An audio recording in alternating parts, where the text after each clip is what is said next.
Rape കേസിൽ പ്രതിയായ MLA രാജിവെക്കണമെന്നല്ല അവര് പറഞ്ഞിട്ടില്ലല്ലോ. പറഞ്ഞോ? അവര് പുറത്താക്കിയോ? അദ്ദേഹം LDFന്റെ പാർലമെന്ററി പാർട്ടി അംഗമാണ്. LDFന്റെ പാർലമെന്ററി പാർട്ടി അംഗമാണ് അല്ലേ മുകേഷ്? അതിൽ നിന്ന് പുറത്താക്കിയിട്ടില്ലല്ലോ. അദ്ദേഹം ഇപ്പൊ പറയുന്നത് ഇനി വീണ്ടും ഞങ്ങൾ അധികാരത്തിൽ വന്ന് അദ്ദേഹം മന്ത്രിയാവുന്ന കറക്റ്റാണല്ലോ. ആണല്ലോ, ജനങ്ങളെ കബളിപ്പിക്കുകയല്ലേ, ജനങ്ങളെ കളിയാക്കിയല്ലേ. ഞാൻ അവിടെയല്ലേ, ഞാൻ കോൺഗ്രസിനെ കുറിച്ച് അഭിമാനിക്കുന്നു എന്ന് പറയാൻ കാര്യം എന്താ? ഞങ്ങളുടെ മുമ്പിൽ ഒരു തെളിവ് പോലും ഇല്ലാതെ, ഒരു പരാതി പോലും ഇല്ലാതെ ഒരു കാര്യം വന്നപ്പോ, എന്നപ്പോ ഞങ്ങൾ സസ്പെൻഡ് ചെയ്യും. ഒരു കത്ത് വന്നപ്പോ ഞങ്ങൾ പുറത്താക്കി അല്ലെ, എല്ലാത്തിൽ നിന്ന് രാജിവെക്കും. കോൺഗ്രസ് ആണ് മാതൃകാപരമായ പാർട്ടി. ഇപ്പൊ ആരായി പ്രതിരോധത്തിൽ കേരളത്തിൽ? ഇവരെല്ലാം സംരക്ഷിക്കുന്നവരാരായി? ഈ എല്ലാവർക്കും കുടപിടിച്ചു കൊടുക്കുകയല്ലേ. എന്തുമാത്രം, എത്ര പേരെ കുറിച്ചുള്ള പരാതികളാണ് CPM നേതൃത്വത്തിന്റെ കൈ കെട്ടിയിരിക്കുന്നത്. എന്നിട്ട് അതൊന്ന് പോലീസിലേക്ക് പോലും ഫോർവേഡ് ചെയ്യാതെ നിൽക്കുകയാണ്. ഇനി പോലീസ് പിടിച്ച് കുറ്റക്കാരാക്കിയിട്ട് കുറ്റപത്രം സമർപ്പിച്ച് ജയിലിൽ റേപ്പ് കേസിലെ പ്രതിയെ കൂടെ കൊണ്ടിടക്കല്ലേ. മുഖ്യമന്ത്രി കൈപിടിച്ച് ഉയർത്തുമല്ലേ. എത്ര പേരുണ്ട് മന്ത്രിമാര് ഈ മന്ത്രിസഭയിൽ? ഈ സ്ത്രീ വിഷയങ്ങളിൽ പ്രതികളായ എത്ര പേര് ഈ മന്ത്രിസഭയിലുണ്ട്? മുഖ്യമന്ത്രി ചിലരെ രണ്ടുപേരെയും കൈയൊക്കെ പിടിച്ച് ഉയർത്തിയിരിക്കുന്ന പടം കണ്ടില്ലേ? നാണമുണ്ടോ CPMന്? ഇപ്പൊ നാണം കെട്ടിയിരിക്കുകയാണ് CPM കേരളത്തിൽ. ജനങ്ങളുടെ മുമ്പിൽ നാണം കെട്ട പാർട്ടിയാണ്. ഇവരെല്ലാം കുടപിടിച്ചു കൊടുക്കുകയും ഇവർക്കെല്ലാം സംരക്ഷണം കൊടുക്കുകയും ചെയ്യുന്ന പാർട്ടിയാണ് CPM. അദ്ദേഹം പറഞ്ഞത് ഏത് രാഷ്ട്രീയ പാർട്ടിയിലാണ്? ഗോവിന്ദൻ ആവർത്തിച്ച് സഖാവ് ഗോവിന്ദൻ, CPMന്റെ സംസ്ഥാന സെക്രട്ടറി, ഈ പറയുന്ന ദൈവതുല്യന്റെ എടം കയ്യ് എന്നൊക്കെ പറയുന്ന ഗോവിന്ദൻ ആവർത്തിച്ച് പറയുന്നു ഈ മുകേഷ് പാർട്ടിയിൽ അംഗമല്ല എന്ന്. പക്ഷെ ആ മുകേഷ് LDFന്റെ പാർലമെന്റ് പാർട്ടിയിൽ അംഗമാണ് അല്ലേ? ആ പാർലമെന്റ് പാർട്ടിയിൽ നിന്ന് ഈ പറയുന്ന മുകേഷിനെ മാറ്റി നിർത്തിയോ, സസ്പെൻഡ് ചെയ്തോ, പുറത്താക്കിയോ, എന്തെങ്കിലും ചെയ്തോ? രാഹുൽ മാങ്കൂട്ടത്തിൽ വിഷയത്തിൽ നിങ്ങൾ നോക്കുക. രാഹുലിനെ പാർലമെന്റ് പാർട്ടിയിൽ നിന്നും പ്രാഥമിക അംഗത്തിൽ നിന്നും കോൺഗ്രസ് പുറത്താക്കി സസ്പെൻഡ് ചെയ്തു. ആ സമയത്ത് നിയമസഭ തുടങ്ങിയപ്പോൾ രാഹുൽ ആ നിയമസഭയിൽ പങ്കെടുക്കാൻ വന്നപ്പോ രാഹുൽ ഒറ്റപ്പെട്ട് മറ്റൊരിടത്ത് മാറിയിരുന്നത് നിങ്ങൾ ആരും ഓർക്കുന്നില്ലേ? അപ്പൊ മുകേഷിനെ പാർലമെന്റ് പാർട്ടിയിൽ നിന്ന് പുറത്താക്കിയോ? ഇനി ഈ പറയുന്ന ഗോവിന്ദൻ പറയുന്ന മുകേഷ് പാർട്ടിയിൽ അംഗമല്ല എന്ന് പറയുന്ന മുകേഷ് 2021 തെരഞ്ഞെടുപ്പില്, നിയമസഭാ തെരഞ്ഞെടുപ്പില് ആ മുകേഷിന്റെ നാമനിർദ്ദേശ പത്രികയാണ് നിങ്ങൾ തംബ്നെയിലിൽ കണ്ടത്. ആ നാമനിർദ്ദേശ പത്രികയിൽ മുകേഷ് എല്ലാ വിശദാംശങ്ങളും നൽകിക്കൊണ്ട് 19/3/2021 നാമനിർദ്ദേശ പത്രിക സമർപ്പിക്കുന്നത്. എന്ന് പറഞ്ഞാൽ 2021 മാർച്ച് 19 അയാൾ നാമനിർദ്ദേശ പത്രിക സമർപ്പിക്കുമ്പോ അതിൽ ഈ പറയുന്ന മുകേഷ് പറയുന്ന കാര്യം എന്താണെന്ന് നിങ്ങൾക്കറിയാമോ? മുകേഷ് ആണെന്നും മാധവനാണ് അച്ഛന്റെ പേര് എന്നും കിഴക്ക് വീട് വടക്കേ വിള PO കൊല്ലം 690101 എന്നൊക്കെയുള്ള അഡ്രസ്സുകളൊക്കെ നൽകിയിട്ട് മുകേഷ് മറ്റൊരു പേജിൽ പറയുന്ന കാര്യമുണ്ട്. എന്താണ്? അംഗീകൃത ദേശീയ പാർട്ടിയായ കമ്മ്യൂണിസ്റ്റ് പാർട്ടി ഓഫ് മാർക്സിസ്റ്റ് എന്നെ ഈ തെരഞ്ഞെടുപ്പിൽ മുന്നോട്ട് വയ്ക്കുന്നു എന്നും എനിക്ക് ഈ പറയുന്ന പാർട്ടിക്ക് വേണ്ടി, എനിക്ക് മേൽ പാർട്ടിക്ക് വേണ്ടി സംവരണം ചെയ്ത ചിഹ്നം അനുവദിച്ച് നൽകേണ്ടതാണ് എന്നുമാണ് മുകേഷ് ആവശ്യപ്പെടുന്നത്. മനസ്സിലായോ? മുകേഷ് എന്താണ് ആവശ്യപ്പെടുന്നത്? അംഗീകൃത ദേശീയ പാർട്ടിയായ കമ്മ്യൂണിസ്റ്റ് പാർട്ടി ഓഫ് ഇന്ത്യ ബ്രാക്കറ്റിൽ മാർക്സിസ്റ്റ് എന്ന് പറഞ്ഞാൽ CPIM പാർട്ടിയാണ് എന്നെ ഈ തെരഞ്ഞെടുപ്പിൽ മുന്നോട്ട് വയ്ക്കുന്നത് എന്നും എനിക്ക് മേൽ പാർട്ടിക്ക് വേണ്ടി സംവരണം ചെയ്തിരിക്കുന്ന ചിഹ്നം അനുവദിച്ച് തരണമെന്നുമാണ് മുകേഷ് ആവശ്യപ്പെടുന്നത്.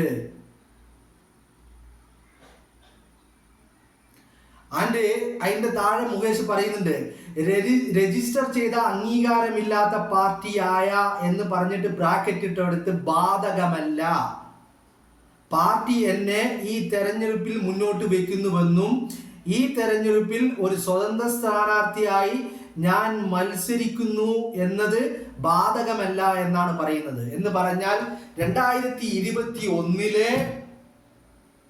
നിയമസഭാ തെരഞ്ഞെടുപ്പിൽ മുകേഷ് നാമനിർദ്ദേശ പത്രികയിൽ പറയുന്നത്, ആ നാമനിർദ്ദേശ പത്രികയുടെ കോപ്പിയാണ് നിങ്ങൾ തംബ്നെയിലിൽ കണ്ടത്. ആ നാമനിർദ്ദേശ പത്രികയിൽ മുകേഷ് പറയുന്നത് എന്താണ്? ഞാൻ ദേശീയ പാർട്ടിയായ കമ്മ്യൂണിസ്റ്റ് മാർക്സിസ്റ്റ് പാർട്ടിയാണ് എന്നെ പിന്തുണക്കുന്നത് എന്നും അതുകൊണ്ട് ആ പാർട്ടിയുടെ ഔദ്യോഗിക ചിഹ്നമായി തെരഞ്ഞെടുപ്പ് കമ്മീഷൻ അനുവദിച്ചു നൽകിയിരിക്കുന്ന അരിവാൾ ചുറ്റിക നക്ഷത്രം തന്നെ എനിക്ക് അനുവദിച്ചു തരണമെന്നുമാണ്. അതോടൊപ്പം അതിന്റെ താഴെയായിട്ട് പറയുന്നു മുകേഷ്, ഞാൻ സ്വതന്ത്രനല്ല, സ്വതന്ത്ര പാർട്ടിയുടെ ഭാഗമല്ല, അതുകൊണ്ട് അതെനിക്ക് ബാധകമല്ല. അപ്പൊ സ്വതന്ത്രനല്ല, ഞാൻ മാർക്സിസ്റ്റ് പാർട്ടിക്കാരനല്ലെങ്കിൽ പിന്നെ എങ്ങനെയാണോ ഗോവിന്ദ അരിവാൾ ചുറ്റിക നക്ഷത്രത്തിൽ മുകേഷ് മത്സരിച്ചത്? മനസ്സിലാവുന്നില്ലല്ലോ. നാമനിർദ്ദേശ പത്രികയിൽ എങ്ങനെയാണ് മുകേഷ് എന്നെ പിന്തുണക്കുന്നത്? Communist party of India Marxist ആണെന്നും അതിന്റെ ഔദ്യോഗിക ചിഹ്നം തന്നെ എനിക്ക് വേണമെന്നും താൻ സ്വതന്ത്രനായിട്ടുള്ള പാർട്ടിക്കാരനല്ല, അതെനിക്ക് ബാധകമല്ല എന്നും എങ്ങനെയാണ് മുകേഷ് ഈ പറയുന്ന നാമനിർദ്ദേശ പത്രികയിൽ പറയുന്നത്? അപ്പോ കാര്യങ്ങൾ വ്യക്തമാണല്ലോ. ഗോവിന്ദൻ പറയുന്നതല്ല സത്യം. ഗോവിന്ദൻ പച്ച നുണ വിളിച്ച് പറയുകയാണ്. എങ്ങനെയാണ് ഗോവിന്ദ കമ്മ്യൂണിസ്റ്റ് പാർട്ടിക്കാരനല്ലാത്ത മുകേഷ് ഈ പറയുന്ന തെരഞ്ഞെടുപ്പില് എന്നെ പിന്തുണക്കുന്നത് Communist party of India Marxist ആണ് എന്നും എനിക്ക് ഈ പറയുന്ന രീതിയിൽ എനിക്ക് അരിവാൾ ചുറ്റിക നക്ഷത്രം അടയാളം എനിക്ക് അനുവദിച്ചു തരണമെന്നും മുകേഷ് പറയുന്നത്? അപ്പോ കാര്യങ്ങൾ നിങ്ങൾക്ക് വ്യക്തമാണല്ലോ. ഇനി മറ്റൊരു കാര്യം കൂടിയുണ്ട്.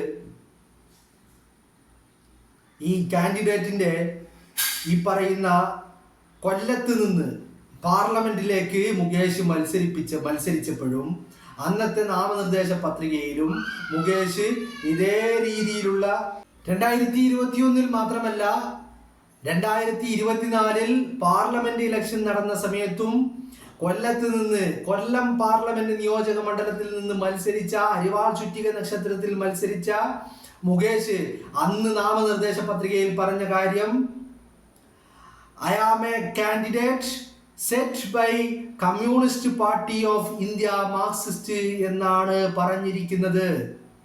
മനസ്സിലായില്ലേ? അപ്പോ ചുരുക്കി പറഞ്ഞാൽ മുകേഷ് എല്ലാ നാമനിർദ്ദേശ പത്രികയിലും, അത് ഈ പറയുന്ന നിയമസഭാ തെരഞ്ഞെടുപ്പിലേക്ക് മത്സരിച്ചപ്പോഴും ലോക്സഭാ തെരഞ്ഞെടുപ്പിലേക്ക് മത്സരിച്ചപ്പോഴും മുകേഷ് തന്റെ നാമനിർദ്ദേശ പത്രികയിൽ താൻ കമ്മ്യൂണിസ്റ്റ് പാർട്ടി ഓഫ് ഇന്ത്യ ആണ് തന്നെ പിന്തുണക്കുന്നതെന്നും അവരുടെ ചിഹ്നമായ അരിവാൾ ചുറ്റിക നക്ഷത്രം തനിക്ക് അനുവദിച്ചു തരണമെന്നും നാമനിർദ്ദേശ പത്രികയിൽ മുകേഷ് പറയുന്നുണ്ട്. അപ്പൊ പിന്നെ എങ്ങനെയാണ് ഗോവിന്ദ പാർട്ടിയിൽ അംഗമല്ലാത്ത ആൾക്ക് നിങ്ങൾ ഈ പറയുന്ന അരിവാൾ ചുറ്റിക നക്ഷത്രം അടയാളം മത്സരിക്കാൻ കൊടുക്കുന്നത്? എങ്ങനെയാണ് പാർട്ടിക്കാരനല്ലാത്ത വ്യക്തി എങ്ങനെയാണ് ഈ പറയുന്ന അരിവാൾ ചുറ്റിക നക്ഷത്രത്തിൽ മത്സരിക്കുന്നത്? പാലക്കാട് ഉപതെരഞ്ഞെടുപ്പിൽ നിങ്ങൾ കണ്ടില്ലേ, സരിൻ LDFന്റെ സ്ഥാനാർത്ഥിയായിരുന്നു. കോൺഗ്രസിൽ നിന്ന് കോൺഗ്രസിനെ കാലുവാരിക്കൊണ്ട് മറുകണ്ഠം ചാടിയ സരിൻ LDFന്റെ സ്ഥാനാർത്ഥിയായി മത്സരിക്കുമ്പോ, പാലക്കാട് ഉപതെരഞ്ഞെടുപ്പിൽ രാഹുൽ മാങ്കൂട്ടത്തിനെതിരെ മത്സരിക്കുമ്പോ അവിടെ സരിന്റെ ചിഹ്നം ഏതായിരുന്നു? സ്റ്റെതസ്കോപ്പ് ആയിരുന്നു സരിന്റെ ചിഹ്നം. സരിന് അവിടെ എന്തുണ്ടായിരുന്നില്ല? അരിവാൾ ചുറ്റിക നക്ഷത്രം ഉണ്ടായിരുന്നില്ല. അതെന്തുകൊണ്ടാ? അന്ന് സരിൻ പാർട്ടിയിൽ അംഗമല്ലായിരുന്നു. കാരണം പാർട്ടി ഈ പറയുന്ന സ്ഥാനാർത്ഥി പ്രഖ്യാപനം കഴിഞ്ഞ് കോൺഗ്രസ് രാഹുൽ മാങ്കൂട്ടത്തിലെ സ്ഥാനാർത്ഥിയാക്കിയപ്പോ അതിൽ മനം നൊന്നിട്ട് തനിക്ക് അവസരം തന്നില്ല, തനിക്ക് സീറ്റ് നൽകിയില്ല എന്ന് പറഞ്ഞുകൊണ്ട് കാലുമാറിയവനാ സരിന്. ആ സരിന് അന്ന് communist party of India Marxist എന്ന് പറയുന്ന CPMന്റെ അംഗമായിരുന്നില്ല. അതുകൊണ്ട് തന്നെ അന്ന് സരിൻ മത്സരിച്ചത് സ്റ്റെതസ്കോപ്പ് ചിഹ്നത്തിലായിരുന്നു. അന്ന് സഖാക്കൾക്ക് അവിടെ അരിവാൾ ചുറ്റിക നക്ഷത്രത്തിൽ മത്സരിപ്പിക്കാൻ ഒരു സ്ഥാനാർത്ഥി പോലും ഉണ്ടായിരുന്നില്ല. പക്ഷേ കൊല്ലത്ത് മുകേഷ് മത്സരിച്ചത് അരിവാൾ ചുറ്റിക നക്ഷത്രം അടയാളത്തിൽ. പിന്നെയും ഗോവിന്ദൻ പച്ചക്കള്ളം പറയുന്നു. ആ പച്ചക്കള്ളം പറഞ്ഞുകൊണ്ട് കേരളത്തിന്റെ പൊതുസമൂഹത്തെ ഇങ്ങനെ പൊട്ടന്മാരാക്കുവാനുള്ള ശ്രമങ്ങളാണ് നടത്തുന്നത്. ഈ പാർലമെന്റ് പാർട്ടിയിൽ അംഗമാണല്ലോ മുകേഷ്. MLA ആണെങ്കിൽ പാർലമെന്റ് പാർട്ടിയിൽ അംഗമാണ്. ആ പാർലമെന്റ് പാർട്ടിയിൽ LDF-ൽ പാർലമെന്റ് പാർട്ടിയിൽ അംഗമായ മുകേഷിനെതിരെ നിങ്ങൾ പാർലമെന്റ് പാർട്ടിയിൽ നിന്ന് പുറത്താക്കിയോ? നിങ്ങൾ പുറത്താക്കുന്നതിന് കാരണം പറഞ്ഞത് അയാൾ പാർട്ടിയിൽ അംഗമല്ല, പാർട്ടിയിൽ ഇല്ലാത്ത ആളെ എങ്ങനെയാണ് പുറത്താക്കുക എന്നാണ് ഗോവിന്ദൻ ചോദിക്കുന്നത്. അങ്ങനെയാണെങ്കിൽ LDF-ന്റെ പാർലമെന്റ് പാർട്ടിയിൽ അംഗമായ മുകേഷിനെ ആ പാർലമെന്റ് പാർട്ടിയിൽ നിന്ന് പുറത്താക്കിയോ? ഇല്ലല്ലോ. നിങ്ങൾ കണ്ടില്ലേ, രാഹുലിനെതിരെ ആദ്യം ആരോപണം വന്നപ്പോ രാഹുലിനെ പ്രാഥമിക അംഗത്തിൽ നിന്ന് സസ്പെൻഷൻ ചെയ്യുന്നു, അതുപോലെ പാർലമെന്റ് പാർട്ടിയിൽ നിന്ന് പുറത്താക്കുന്നു. അങ്ങനെ പുറത്താക്കിയത് കൊണ്ടാണല്ലോ ഈ രാഹുൽ മാങ്കൂട്ടത്തിന് നിയമസഭയിൽ വന്നപ്പോ തനിച്ച് മാറി മറ്റൊരു ബെഞ്ചിൽ പോയി ഇരിക്കേണ്ടി വന്നത്. UDF-ന്റെ MLA-മാർ ഇരിക്കുന്ന കൂട്ടത്തിൽ രാഹുലിന് സീറ്റ് ഉണ്ടായിരുന്നില്ലല്ലോ. ഈ പാർലമെന്റ് പാർട്ടിയിൽ നിന്ന് പുറത്താക്കി എന്ന് പറഞ്ഞുകൊണ്ട് ഈ പറയുന്ന പ്രതിപക്ഷ നേതാവ് ഈ പറയുന്ന സ്പീക്കർക്ക് കത്ത് നൽകിയില്ലേ? അതിനനുസരിച്ചല്ലേ രാഹുൽ മാറിയിരുന്നത്. എന്തേ മുകേഷിനെ പാർലമെന്റ് പാർട്ടിയിൽ നിന്ന് പുറത്താക്കാത്തത്? അപ്പോ ഇവിടെ ധാർമ്മികതയും സ്ത്രീ സംരക്ഷണവും ഒന്നുമല്ല വിഷയം. വിഷയം തെരഞ്ഞെടുപ്പാണ്, ശബരിമലയാണ്. അയ്യന്റെ പൊന്നു കട്ടത് മറച്ചു പിടിക്കണമെങ്കിൽ ഈ പറയുന്ന രാഹുൽ മാങ്കൂട്ടം വേണം. രാഹുൽ മാങ്കൂട്ടം ചർച്ച ചെയ്യപ്പെട്ടുകൊണ്ടിരിക്കണം. രാഹുലിനെതിരെയുള്ള ഒരു നടപടികളും ഉണ്ടാവരുത്. അറസ്റ്റ് ചെയ്താൽ തീർന്നു കേസ്. അറസ്റ്റ് ചെയ്യാൻ പാടില്ല. രാഹുൽ ഒളിവിലിരിക്കണം. രാഹുലിനെ പോലീസ് തുടരുത്. കണ്ടാലും കാണാത്ത ഭാവം നടിക്കണം. രാഹുൽ പൊയ്ക്കോട്ടെ. രാഹുൽ ഹൈക്കോടതിയിൽ നിന്നോ സുപ്രീം കോടതിയിൽ നിന്നോ എവിടെ നിന്ന് വേണമെങ്കിലും ജാമ്യം വാങ്ങിക്കോട്ടെ. രാഹുൽ ജയിലിൽ കിടക്കണമെന്ന് ആത്മാർത്ഥമായിട്ട് സഖാവ് പിണറായി വിജയൻ പോലും ആഗ്രഹിക്കുന്നില്ല. രാഹുൽ ഇങ്ങനെ ഉണ്ടാവണം.